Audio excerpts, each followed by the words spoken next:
Comment rattraper un retard pec? Alors je vais vous expliquer ma stratégie que je mets en place sur moi et qui a déjà fonctionné sur d'autres personnes. Alors ma stratégie, ça sera de les travailler 2 fois par semaine, le mardi et le vendredi. La séance du mardi, elle se fera axée sur le haut de pec et la séance du vendredi, elle sera axée sur le bas de pec parce que moi je manque surtout du bas de pec, ça fait, comment dire, j'ai les insertions, elles sont un peu bizarres au niveau des pecs, donc le bas, ça fait vraiment, elles sont courtes, donc je vais essayer d'élargir légèrement, on peut pas élargir l'insertion, mais d'élargir légèrement, faire prendre du volume aux muscles pour pouvoir donner un aspect un peu plus large, même si l'insertion ne changera pas, mais s'il est plus gros, il paraîtra plus large. Vous m'avez compris. Dans ces 2 séances, je vais mettre en premier exercice un fly. Pourquoi?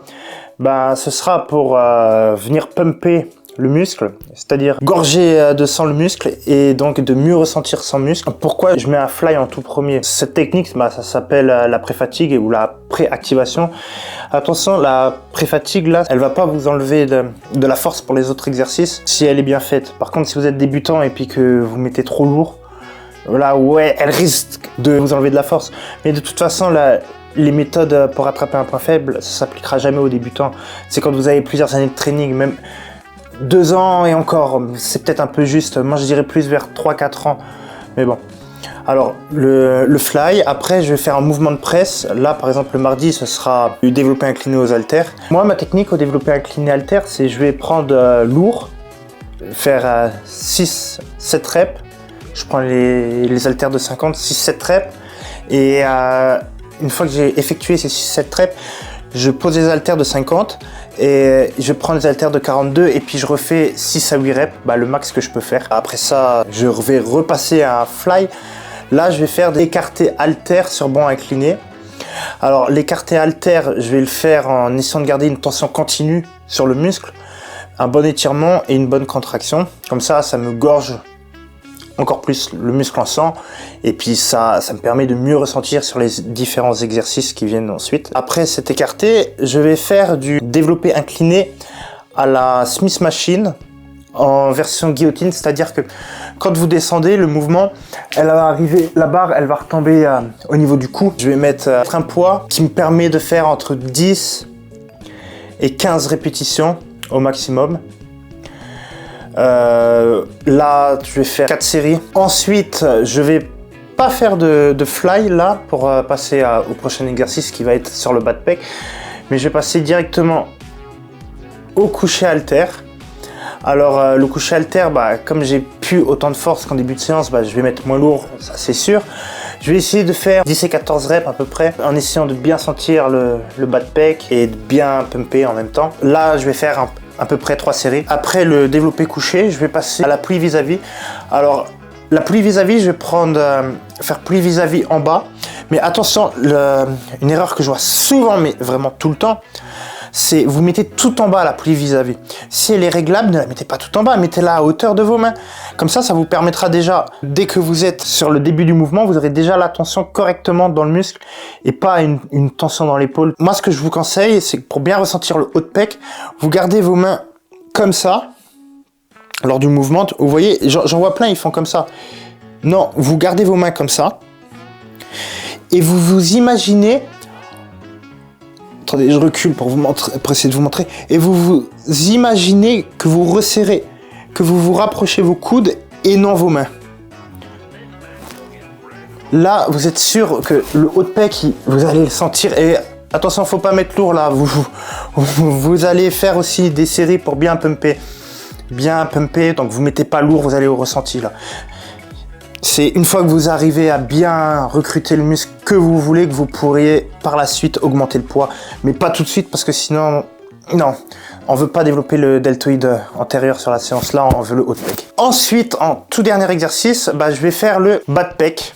Alors là, je mets les plis vis-à-vis. Alors j'ai 2 choix. Alors, s'il y a un banc de libre, je prends un banc et je l'incline, pas à 90, mais le tout premier avant 90. Et je vais faire du pli vis-à-vis.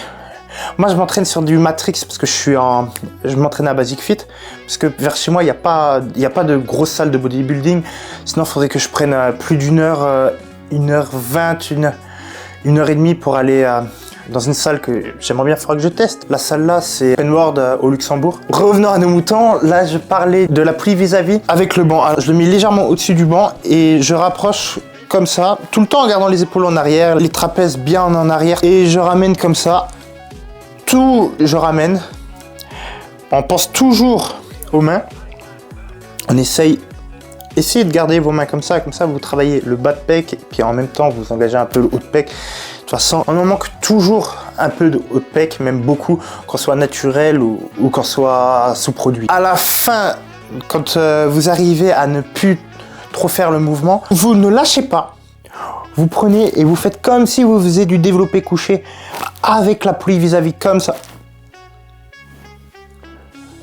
Comme ça. Bah, on va dire que la technique là, je m'en suis inspiré de Sam Sulek. Il est très connu aux États-Unis. J'ai remarqué qu'il est un peu moins dans les salles françaises, à part par les jeunes qui sont un peu fans de ça, mais j'ai l'impression que c'est pas du tout des entraînements qui sont fans, c'est plus parce que il a un physique, il voudrait savoir comment il a fait pour avoir ce physique et pouvoir manger comme ça avec les produits. C'est surtout les produits qui, la plupart voudraient savoir ce qu'il prend. Là, la séance du mardi, là, elle est terminée. On va passer à la séance du vendredi, mais axée bas de pec. La séance là, je vais commencer toujours par un fly. Je vais faire un butterfly à la machine. On va toujours faire du 10, 15 reps, voire 20 reps. Moi, je sais que en ce moment, j'ai un peu mal au niveau de l'insertion du pec et de l'épaule. Alors, je suis obligé de mettre léger et puis de faire du 20-25 reps. Mais bon, en congestionnant, on peut quand même prendre du muscle par la suite. Ensuite, je vais passer au développé couché halter. Alors là, je vais prendre, je vais faire en pyramide, je vais prendre 30, 42, 50 pour arriver à ma charge effective de travail. Ouais, parce que l'inconvénient de Basic Fit, c'est que les haltères, enfin surtout dans celui où je suis, c'est que les haltères, elles finissent à 50. Là, je pense que je pourrais faire entre 54 et 55 kilos, je pense que je pourrais les faire en série, mais bon, là, j'arrive à ma charge de travail, je prends les haltères de 50, je fais entre 8 et 11 reps, je pose les haltères de 50 et j'enchaîne directement sans temps de repos avec les haltères de 42 et là, je fais du 6 à 8 reps, le max que je peux faire à chaque fois. Ça, je vais en faire 4 séries de cet enchaînement. Et c'est sur chaque série que je prends les 50 et les 42. Donc en plus, ça me fait du volume en plus, ça me fait du tonnage en plus. Donc ça me permet aussi de mieux sentir les pecs en faisant comme ça. Parce que moi, j'ai remarqué une chose, c'est que sur moi, en faisant des séries vraiment courtes, impossible à les ressentir. Et moi, j'aime pas m'entraîner quand je ressens pas le muscle. Par exemple, quand j'ai une douleur à l'épaule et que j'ai du mal à ressentir le deltoïde, ça m'énerve. Je m'entraîne quand même, mais ça m'énerve. Je suis pas bien tout le long de la séance. J'aime bien ressentir correctement le muscle. Après, j'enchaîne sur un écarté halter. Ici, écarté halter couché. Toujours sur le même principe que la première séance. C'est-à-dire que je garde une tension continue lors des mouvements, donc je prends pas lourd. Enfin, ça dépend pour qui. C'est sûr que si tu viens de commencer la salle, que tu vas pas mettre le même poids que moi, quoi. Et donc je prends pas lourd, je fais entre 12 et 15 reps. Je fais 3 séries. Après cet écarté halter, je passe à la presse, à la chest press. C'est à charge guidée parce que dans ma salle où je suis, il n'y a pas la chest press, celle qu'on est couché. Surtout sur la chest press là, vous réglez la barre, la poignée, elle doit arriver au niveau des tétons. Vous calez bien dans le fond du siège et vous poussez. Alors là, sur cet exercice, je ne fais pas juste pousser comme ça. Là, je mets un poids, je me mets en place, je prends, je fais explosif sur la phase du mouvement où on va pousser. Et sur la phase où le poids revient vers vous, je fais en 2 secondes, enfin en mouvement de 2 si vous préférez, c'est-à-dire explosif, 1, 2, explosif, 1, 2. Alors, la pause, on ne va pas la marquer sur le mouvement. Ça fait explosif, 1, 2. Explosif, 1, 2. On ne pose pas la pause, mais ça au début vous pouvez le faire, comme ça vous aide à voir. Vous faites 1, 2, 1, 2. À la fin, vous allez faire le 1, 2 pour revenir sans faire de pause, mais vous allez durer un peu plus longtemps. Alors pourquoi je mets ça? C'est pour garder une tension continue sur le muscle et donc accroître le pump, essayer d'avoir un développement musculaire, ça c'est sûr et certain, parce que sinon j'irai pas m'entraîner si je voudrais pas ça. Suite à cet exercice, je vais passer à un mouvement pour le haut de pec. Alors, là il y a 3 cas. Dans les 3 cas, le meilleur ce serait que la Smith Machine elle soit libre. Bon, dans une salle commerciale comme Basic Fit, il n'y a pas beaucoup de chances pour qu'elle soit libre, même en s'entraînant tôt le matin. La plupart du temps, c'est quoi? C'est ou des gars qui sont sur leur téléphone, qui font pas l'exercice pendant plus de 10 minutes. Moi, j'ai rien contre les gens qui sont sur leur téléphone entre les exercices, mais mec, faut doser. Toi, tu restes 1-2 minutes, ok, mais pas 10 minutes. Ou alors des meufs qui font des exercices qui... Je comprends même pas pourquoi ils font encore ça en 2024. Ça va rien développer à part niquer leur dos. Mais bon. Soit, ils font ce qu'ils veulent. Ils n'ont pas dû lire de la vie. Ni même se renseigner un minimum. Ils ont dû voir leur influenceuse préférée faire ça. Donc le mieux, comme je disais, c'est la Smith Machine. Alors, la Smith Machine, je vais utiliser la même méthode que la séance précédente le mardi. C'est-à-dire, on va mettre en incliné en guillotine. Et on va faire exactement le même truc. Là, vu que c'est en fin de séance, déjà on a...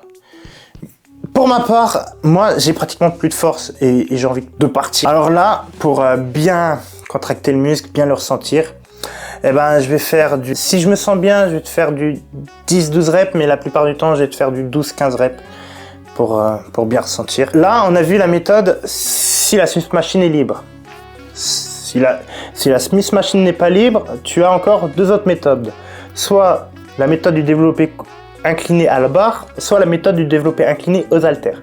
Bon, alors, le mieux, on va dire que ce serait plus les haltères. Surtout pour un retard, les haltères c'est mieux que la barre. Sauf la Smith Machine, parce que la Smith Machine, c'est pour éviter de travailler les muscles stabilisateurs et de travailler un peu moins et donc de mieux ressentir le muscle. Là, on part du principe... La Smith Machine est prise, mais le banc incliné est libre et tu peux utiliser les haltères. Donc là, tu vas faire du 12-15 reps, là aussi, tout le temps, en essayant de bien contracter le muscle. Et mettez pas les bras comme ça quand vous faites de l'incliné ou du couché. Légèrement penché, sinon vous allez vous niquer l'avant d'épaule. Je le sais parce que moi je me le suis fait, ça fait mal sur certains mouvements. Si le coucher haltère n'est pas libre, que la Smith Machine n'est pas libre, mais que dans l'hypothèse où le banc de développé incliné à la barre est libre, allez-y. Faites du développé incliné à la barre, mais attention, là vraiment vous faites gaffe. Vous mettez pas trop lourd, vous faites au ressenti par contre, parce qu'en fin de séance, ça risque d'être dur. Donc vous faites au ressenti, vous mettez pas trop lourd. Vous faites gaffe à bien vous placer, bien mettre les épaules en arrière pour essayer de moins sentir possible. Et là, ce coup-ci, vraiment bien mettre comme ça et vous allez faire le mouvement. Alors là, du 15-20 reps pour bien apprendre le mouvement et donc pas mettre trop lourd et essayer de moins sneaker. Le tout dernier exercice, ça va être un bicep. Alors, qu'est-ce qu'un bicep? C'est un enchaînement de 2 exercices. Tout le temps la plie vis-à-vis, j'aime bien la plie vis-à-vis moi. Ça me permet de bien ressentir les pecs, mais bon, c'est pas tout le temps libre. Pour le bicep, je vais commencer par de la poulie vis-à-vis avec les haltères en haut, enfin légèrement au-dessus des épaules pour faire le bas de pec. Je vais faire du 10 reps et je vais descendre et enchaîner tout de suite avec de l'écarté, mais en partant par le bas pour le haut de pec, en faisant là aussi du 10 à 12 reps. Je vais faire 3 séries. Vous allez me dire, il y a beaucoup de volume là dans ta séance. Ouais, mais faut pas oublier que j'essaye de pas trop mettre lourd. J'essaye de recruter le muscle. J'essaye de rattraper ce point faible. Là, je vous ai expliqué en vidéo ce que je comptais faire, tout ça, ou comment faire pour rattraper un retard. Vous pouvez le faire sur vous, hein. Il n'y a aucun problème. Vous pouvez essayer, mais adapter quand même ce programme à vous, à votre objectif et surtout à votre performance. Pas faire travailler votre ego, surtout qu'il faut durer dans le sport là. Pour prendre du muscle, il faut durer. Faut pas oublier qu'une épaule de flingué, tu peux plus rien faire dans le body ou la muscu. Plus rien faire. T'as une épaule foutue, tu peux plus travailler les épaules, tu peux plus travailler les pecs, tu peux plus travailler le dos, tu peux plus travailler les biceps. Bon, les jambes, encore, quoique, les jambes, tu risques d'avoir mal, tu vois. Surtout si tu fais du squat, du front squat, de la presse à cuisse aussi, parce que tu vas te tenir comme ça quand tu vas le faire. Donc, prenez soin des articulations et faites gaffe à vos épaules quand vous faites les exercices. Là, je vous ai expliqué la stratégie, comment rattraper un retard pec, ce que j'ai mis en place pour moi. Pour l'instant, je sens nickel mes pecs, hein. Je les sens vraiment bien. Là, quand je les bosse, ils bossent vraiment bien. Enfin, à voir avec le temps, dans, on va dire, 3-4 semaines, on verra, je pense, du changement. Je vais essayer de vous filmer ces 2 séances la semaine pro. Mais le problème, c'est que dans la salle où je m'entraîne, elle est vraiment petite. Donc, je vais essayer d'aller dans une salle au luxe ou alors en Belgique, où ils sont ouverts 24 heures sur 24, comme ça je fais ma séance la nuit et je peux filmer tranquille parce que là, la salle là, elle est trop petite. Je comprends même pas pourquoi ils n'ont pas pris un deuxième bâtiment, c'est pas possible. Tu arrives à 10 heures, il y a du monde, là c'est les petits vieux qui font certains n'importe quoi. Moi je faisais mes développés couchés avec les haltères de 50, je vais aux toilettes, je reviens, monsieur m'a pris l'haltère de 50 pour faire du pullover pour travailler le dos. Il était incapable de faire un quart de rep. J'espère que cette vidéo vous aura plu. Si vous avez des questions ou que vous voulez faire part de vos avis concernant ces séances que je vous ai données, n'hésitez pas à aller dans l'espace commentaire. Je ferai un plaisir de lire et de vous répondre.